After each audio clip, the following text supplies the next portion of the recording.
Deputy mayor ఎన్నికను పురస్కరించుకొని తిరుపతిలో 4-5 రోజుల నుంచి జరుగుతున్న సంఘటనలు, అసలు ఈ రాష్ట్రంలో వ్యవస్థలు ఉన్నాయా, అసలు ఈ వ్యవస్థలు దేనికోసం పనిచేస్తాయని ఇప్పటి తరం వాళ్లకు అసలు ఏమంటారు, ఒక పెద్ద కన్ఫ్యూజన్.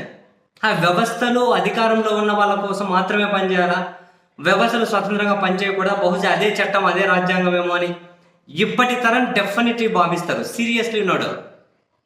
తిరుపతిలో జరుగుతున్న సంఘటన, బుల్డోజర్ దగ్గర పెట్టుకొని బిల్డింగ్ కూల్ చేసి మా పార్టీలోకి వచ్చేయాలన్నాడు.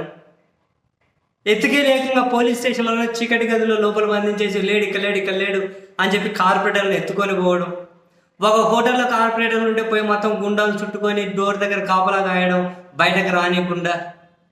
ఈరోజు మరి కాసేపట్లో డిప్యూటీ మేయర్ ఎన్నిక ఉంది అనగా వైసీపీ కార్పొరేటర్లందరూ ఒక బస్సులో పోతుంటే రోడ్డు మీద మరో 10 నిమిషాలను 5 నిమిషాలను అక్కడికి చేరుకుంటారు అని చెప్పి అనగా, ఏమంటారు, కార్పొరేషన్ దగ్గరికి చేరుకుంటారు అనగా పట్టపగలు కూటమి పార్టీలకు సంబంధించిన వాళ్ళు బస్ మీద అటాక్ చేశారు.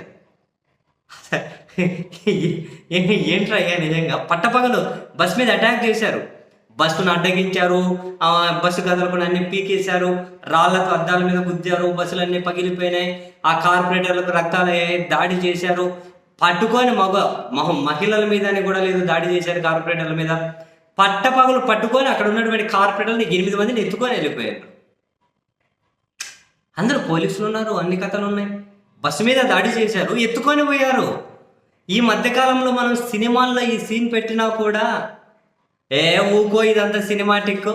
పట్టపగలు పోలీసులు ఉండగా కార్పొరేటర్లను దాడి చేసేసి పట్టపగలు గీడ్చుకొని వెళ్ళిపోతారు 8 మందిని.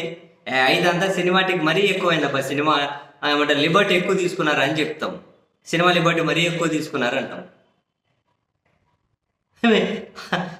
బస్సు మీద దాడి చేసి పగలగొట్టేసి వాళ్ళకి గాయాలయ్యాయి, దాడి చేసిన వాళ్ళకు గాయాలయ్యాయి. ఎందుకంటే అద్దాలు పగిలితే ఎవరికి అదేం అధికార పార్టీ అయినా ప్రతిపక్ష పార్టీ అయినా గాజు మొక్కకి తెలియదు కదా.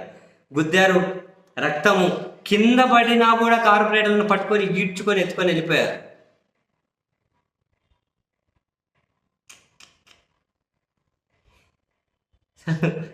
అసలు రాజకీయాలు కదా పక్కన పెట్టండి, వ్యవస్థలు వావ్ అరే వ్యవస్థ, దీన్ని చూసి నవ్వుకోవాలి నిజంగానే, ఈ పదాన్ని చూసి.